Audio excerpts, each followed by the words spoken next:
Les chroniques des BFM posent leur curseur sur l'opération baptisée Dénonciation de Koulouna, lancée il y a quelques jours par la DGSP à Brazzaville. Une opération qui vise à lutter contre la délinquance juvénile qui sévit dans certains quartiers de la capitale. Cette initiative est saluée par une partie de la population, tandis que d'autres en critiquent la méthode jugée trop brutale. Pour comprendre la quintessence de cette opération, nous en parlons avec Bruni Fortuna. Bonsoir et bienvenue à tous.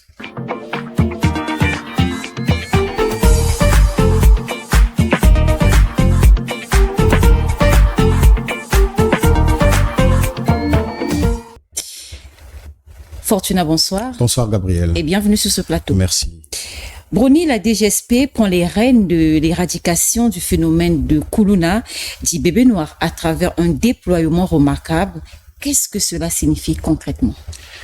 Il faut comprendre, il faut aller un peu d'abord à la cause, il faut regarder les faits en face. Vous savez que on dit souvent que la paix sociale n'a pas de prix.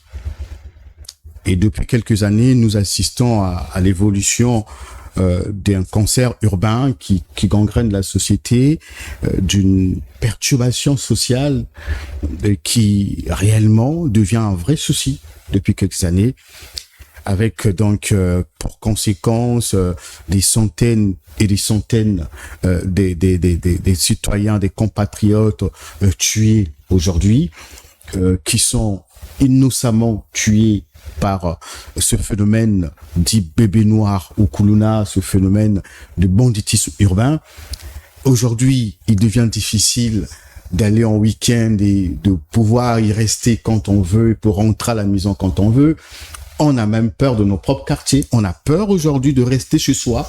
Vous n'avez pas d'électricité, il fait chaud. Vous voulez passer du temps dehors, prendre un peu de l'air dehors avec des voisins, partager une bière. Aujourd'hui, vous ne pouvez pas le faire. Quand vous êtes dans la rue, vous pensez à la fois à votre propre sécurité et à la sécurité de ceux qui sont restés chez vous. Parce que aujourd'hui, l'insécurité a gagné nos quartiers dans les grandes agglomérations comme Brazzaville et Pointe-Noire. À cause de quoi? À cause des crimes aujourd'hui perpétrés par ces jeunes délinquants, par ces jeunes bandits, et qui aujourd'hui règnent en maître dans certains quartiers de Brazzaville, qui sont incontrôlés. Et donc, quand on regarde toutes ces causes, ces conséquences, quand on regarde ce phénomène prendre de l'ampleur, et vous savez que les conséquences peut être plus que ce qu'on vit aujourd'hui. L'instabilité sociale, l'instabilité de la nation, ça peut même arriver au niveau de briser la cohésion sociale. Il y a une grande opération qui a été lancée dans ce pays. Ce n'est pas d'ailleurs la première, par la gendarmerie et la police qui en est réellement la légitimité par rapport à leur mission. L'opération coup de poing, nous l'avons vu, qui n'était pas une opération à minimiser, ou qui n'est pas une opération à minimiser, parce que on a vu les résultats des jeunes qui ont été interpellés en un laps de temps. Ça veut dire que cette opération était une réussite jusqu'ici. Donc, quand on regarde tout ça là, oui, la question qu'il faut se poser aujourd'hui avec la montée en puissance de ces bébés noirs, de ces Koulouna, qui commettent des actes impunément dans le pays. Quand vous allez à l'hôpital, dans nos hôpitaux, vous verrez que les cas les plus élevés des victimes qui arrivent dans ces hôpitaux, par exemple l'hôpital de Djiri, de base de Djiri, ce sont des victimes des bébés noirs. Parfois elles arrivent parfois déjà mortes ou agonisantes, ou encore, mais gravement blessées. La ville est grande, on peut pas en temps réel être informé de ce qui se fait dans les quartiers, mais quand vous allez dans les hôpitaux, vous faites des familles, on vous dit oui, il y a des agressions pratiquement tous les jours. Si les Congolais à Brazzaville et à Pointe-Noire ne peuvent plus vivre librement, puisqu'il y a des gens qui travaillent la nuit, qui travaillent la journée, qui rentrent tard dans la nuit, il y a d'autres encore, certains qui travaillent la journée et qui rentrent la nuit, et d'autres qui doivent quitter chez eux la nuit pour aller travailler. Mais si on ne peut plus vivre tranquillement, mais il faut donc faire appel à une solution qui soit fiable et viable. Et donc, c'est pour cela, aujourd'hui, la question qu'il faut se poser, est-ce qu'il n'était pas autant connaît l'opération coup de poing, connaît aussi ce renfort de la DGSP. Est-ce que c'était pas opportun qu'on ait une telle opération qui vient compléter ou qui vient renforcer l'opération coup de poing? Parce que nous avons tous, à un moment donné, appelé à l'intervention ou à un autre effort complémentaire pour accompagner la police. Donc, quand on regarde tout ça là, dans la forme même de cette opération, oui, il faut quand même qu'on arrive à traquer ces bébés noirs jusqu'à leur cachette. Et voilà. Donc, je pense que, à mon avis, l'opération vaut son pesant d'or. On en a besoin. On en avait besoin. Il faut quand même qu'on arrête ça d'une manière ou d'une autre.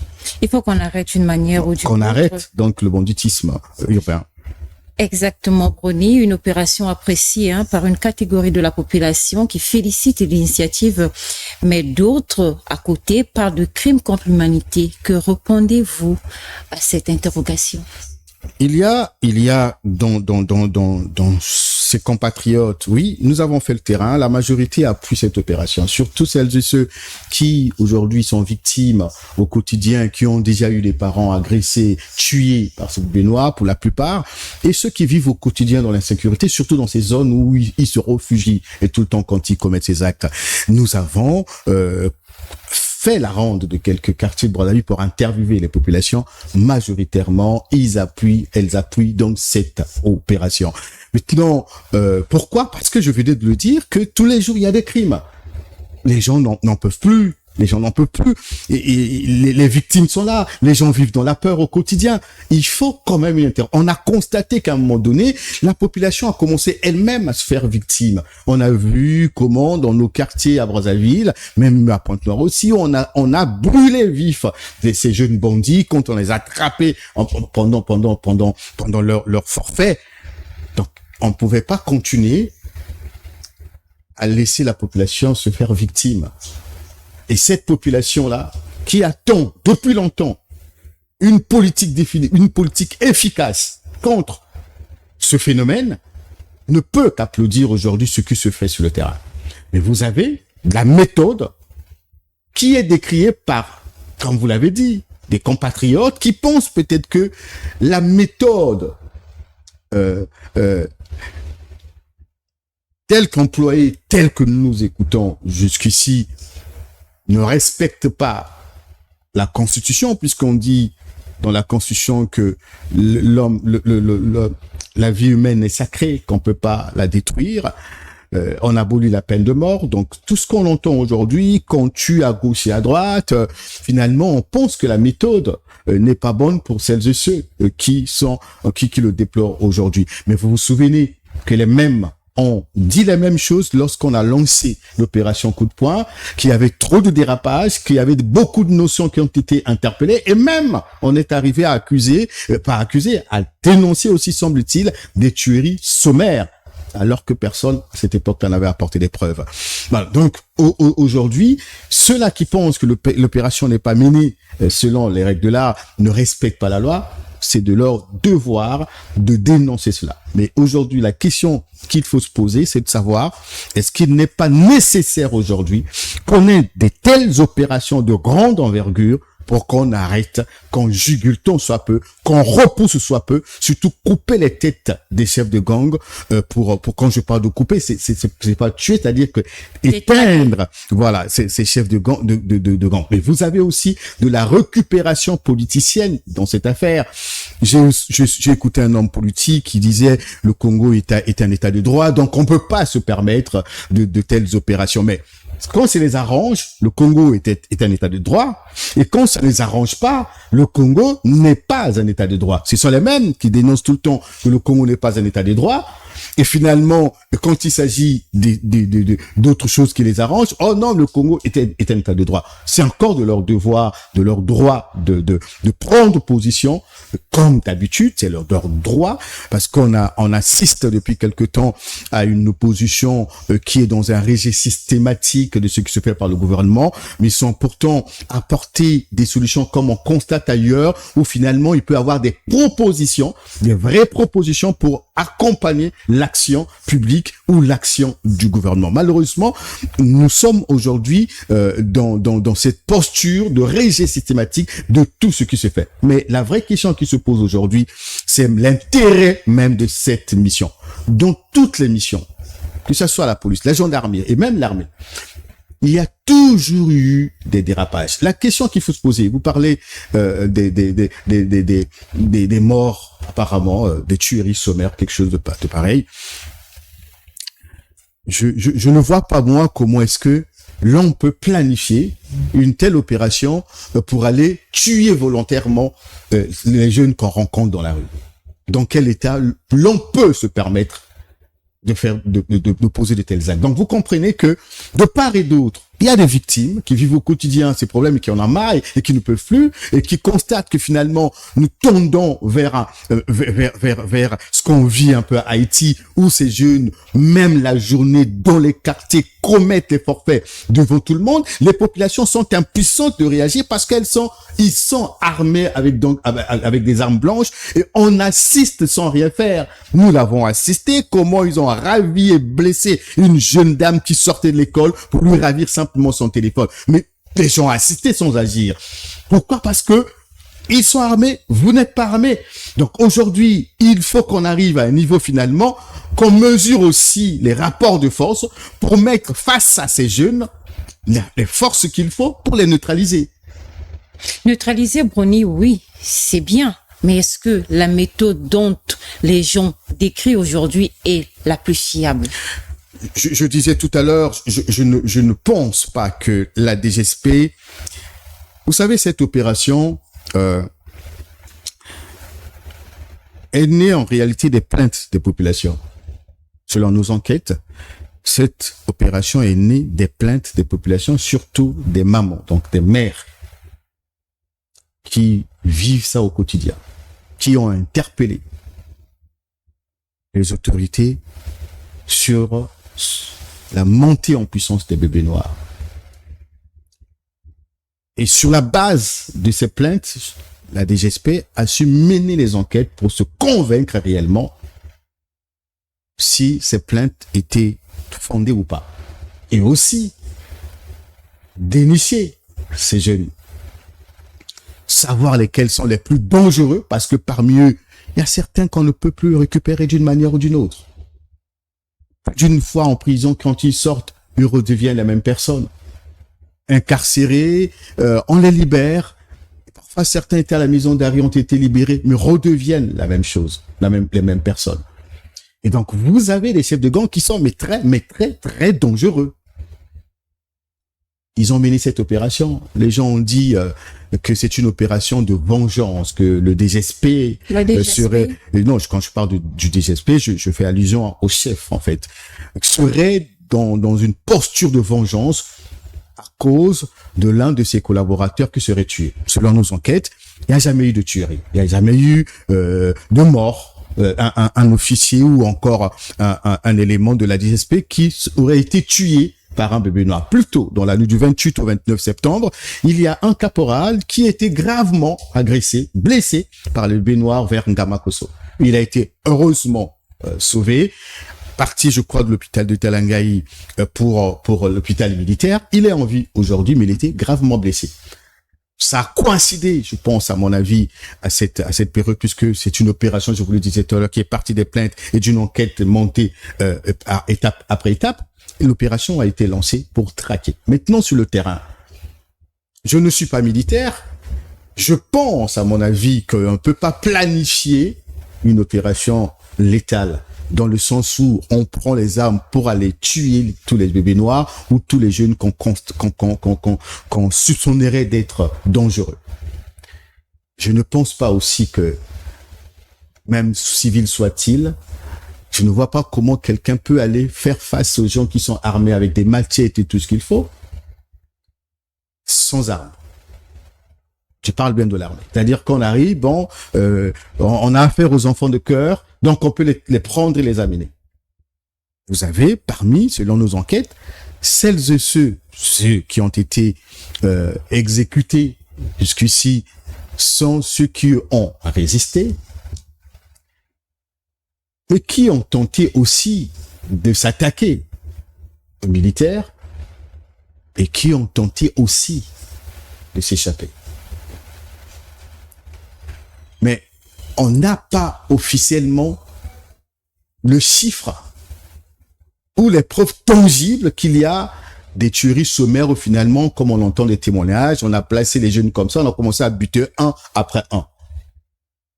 Sinon, tout le monde a des téléphones aujourd'hui, on aurait vécu de telles scènes avec preuve à l'appui. Je ne dis pas qu'il n'y a pas eu de dérapage, mais je dis on aurait vécu ça d'une manière ou d'une autre. Donc, aujourd'hui, on ne peut pas encourager qu'il y ait des tueries. Je ne pense pas que la DGSP ait planifié aller tuer les jeunes. Sinon, on sait qu'il y a 3500 qui sont arrêtés aujourd'hui, interpellés par la police, qui sont encore là, nourris encore malheureusement par la police elle-même, puisqu'il n'y a pas de moyens. Et donc, s'il y a 3500 qui sont arrêtés, on se souvient que la police avait interpellé à un moment donné près de 7000, donc on imagine qu'ils sont encore beaucoup plus nombreux. Et si réellement on était dans cette pratique de tuerie sommaire, comme on le dit, certainement on aurait eu des corps des corps un peu partout dans Brazzaville. Si on était réellement dans cette opération où on tombe sur un jeune bébé noir, on le tue, on tombe, on le tue. Mais pourquoi d'autres ont été conduits là où ils devaient être gardés, et certains ont été conduits là où ils devaient être gardés, et d'autres, comme on le dit, neutralisés ou tués? Parce que la volonté première n'est pas d'aller tuer les jeunes, comme on entend, mais c'est de les neutraliser, de les mettre hors d'état de nuire. Donc, personne ne peut encourager ça, comme on a dit, nous sommes dans un état de droit. Même l'armée elle-même, même la DGSP elle-même, même la police ne peut pas se permettre une telle opération pour aller buter, comme on le dit dans leur jargon, les jeunes. Personne ne peut le permettre. Aucun parent ne peut accepter que je livre mon enfant pour qu'il soit buté, pour qu'il soit tué. Mais les dérapages arrivent. Personne ne sait comment ces opérations se mènent sur le terrain. Je suis pas militaire, nous n'avons pas la culture comme nous constatons ailleurs, où finalement on associe les journalistes dans de telles opérations, bien protégés pour voir comment ça se passe. Personne n'était sur le terrain.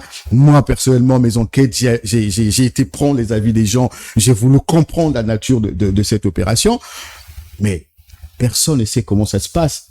À quoi est-ce que c'est la DGSP confrontée sur le terrain? À qui font-ils face tout le temps? Donc, je ne corrobore pas ce côté mortuaire, j'ai envie de dire, de ce qui arrive, mais je parle bien du bien fondé de cette opération, de l'intérêt même de cette opération, de neutraliser tant soit peu, de traquer tant soit peu ces bébés noirs pour enfin permettre à la population de respirer, parce que nous ne pouvons pas accepter dans une ville aujourd'hui qui a plus d'1 million ou près de 2 millions d'habitants, sinon 2 millions, et que les gens vivent apeurés dans la piscose, alors que nous avons d'autres problèmes que nous gérons, la pauvreté, les problèmes d'eau, le problème d'électricité, la galère de tous les jours. Donc, ajoutez à cela l'insécurité, vous imaginez ce que deviendra le Congo dans quelques années? Parlons du dispositif. Ce dispositif devrait normalement être placé sous la houlette de la police et la gendarmerie. Ces deux corps de sécurité nationale ont-ils failli à leur mission? Ce serait réduire à néant tous les efforts fournis par la police jusqu'ici. Ce serait même du mépris à l'endroit de la police et de la gendarmerie, dire que la police et la gendarmerie ont échoué dans cette opération. Nous avons tous ici applaudi l'opération coup de poing. Nous avons vu comment la police et la gendarmerie, et même notamment, allaient dans les bas-fonds des quartiers de Brazzaville. Comment ils ont déniché plusieurs jeunes, là où ils se cachaient, dans leur niche. Nous avons vu combien de jeunes ont été interpellés en un laps de temps. Et comment dans les quartiers, l'insécurité, sinon ces crimes avaient baissé à un moment donné. Mais nous savons tous, ça, ce n'est pas un secret, que la police congolaise n'a pas suffisamment de moyens. Nous nous rappelons l'avoir dit sur ce plateau, et même d'autres compatriotes l'ont dit, qu'il fallait que la police soit appuyée à un moment donné par l'armée. Parce qu'on sait que la police est limitée. Vous avez parfois 5 éléments qui ont 2 armes, qui font une patrouille pédestre. Mais face à 20 bébés noirs, oui, vous faites quoi?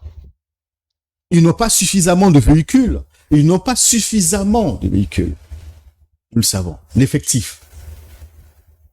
Donc, ce sont ces éléments qui pouvaient constituer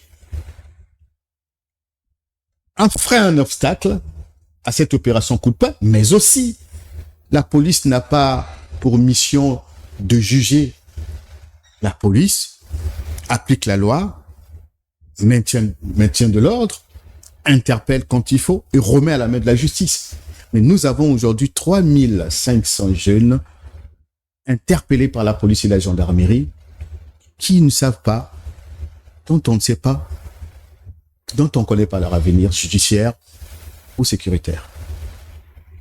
Selon nos informations, que ces jeunes ne sont pas nourris, c'est la police qui se bat à leur trouver de quoi manger tous les jours, d'une manière ou d'une autre, si les parents n'apportent pas de la nourriture. Ce sont des informations à vérifier. Donc, on ne peut pas venir dire, parce que la DGSP s'est impliquée dans cette opération, que l'on vienne dire que la police a échoué, que la gendarmerie, ce serait du mépris vis-à-vis de ces hommes et ces femmes qui ont pendant des semaines et des semaines sacrifié leur vie pour aller traquer ces bébés noirs. Il faut plutôt pointer du doigt la responsabilité de l'État, sinon du gouvernement, qui jusqu'ici n'a pas apporté des solutions efficaces à ce phénomène que nous décrions depuis plusieurs années. Aujourd'hui, on parle des centres de réinsertion Béville qui doit accueillir 400 jeunes. Mais je vous parle de 3500 qui sont interpellés. Donc, ça veut dire que si on prend 400 jeunes, des 3500, il va rester 3100. Mais les 3100 vont où? Vous avez des jeunes qui, jusqu'ici, n'ont pas été jugés. Est-ce qu'on ne peut pas organiser les procès publics pour que chacun se rende compte de l'ampleur de la situation? Mais est-ce qu'on ne peut pas aujourd'hui rassembler parce que c'est un phénomène social qui devient très compliqué. Ça veut dire quoi? Il faut associer les experts pour analyser de fond en comble les vraies causes de ce phénomène, les conséquences actuelles et quelles sont les solutions durables.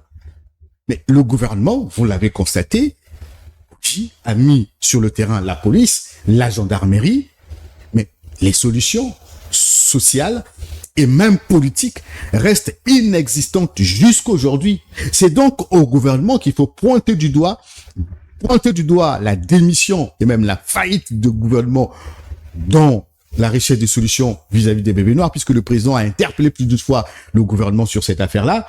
Mais jusqu'aujourd'hui, malheureusement, les populations ne sont pas protégés et ces jeunes-là n'ont pas de solution. C'est-à-dire que on les interpelle, on les arrête. Comment sont-ils éduqués?